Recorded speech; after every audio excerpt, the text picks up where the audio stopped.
In the imperial palace, not all flowers are meant to bloom, and some are meant to be buried.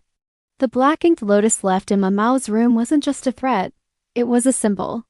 A flower that only grows near grave sites, and this one still dripped. Dripped with ink, yes, but also with warning. They want me to back off, Nama said, holding the stem with gloved fingers. But they don't know me very well. Jinshi wasn't amused.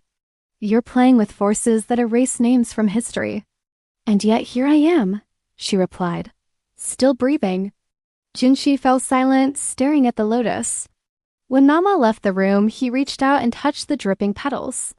Mamo returned to her duties in the rear palace like nothing had happened. She cleaned teacups, examined herbs, listened to gossip. But her ears were sharp. A slip from a high-ranking consort revealed something chilling. A flower was sent to the wrong person once, and she disappeared that night. Mamao's breath caught. It's a code. These flowers are hits. That night, she ran experiments on the lotus. Boiled it, dried it, burned it. What she found in its petals shocked her. Traces of a sedative one only used in royal executions. This was prepared in the official apothecary, she murmured. By someone with high clearance. Her heart sank. One of us did this. Jinshi appeared at her door unannounced, unusually pale. A court lady collapsed today, he said. Frothing at the mouth. Which one? The one who delivered your package. Mamao's mind raced.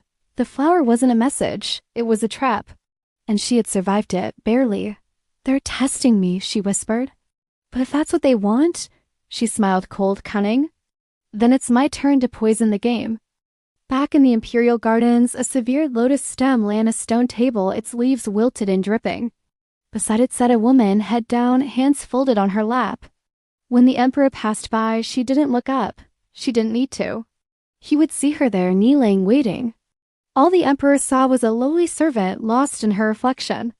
How could he know it was his own daughter? How could he know that she was patiently brewing resentment, waiting for the chance to spill her lotus?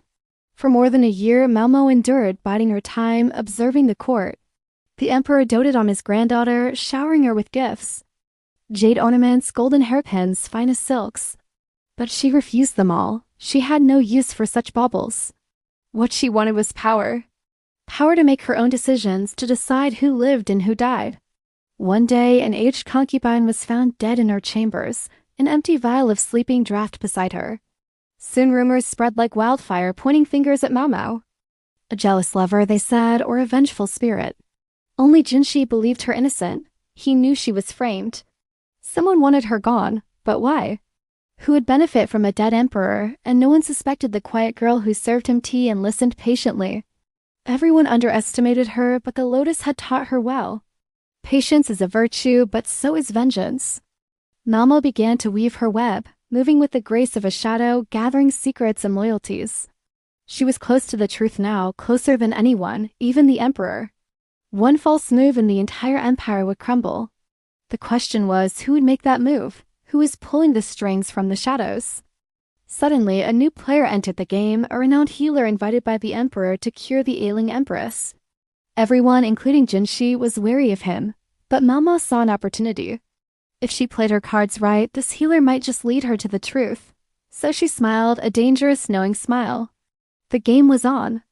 Thank you for watching and see you next time.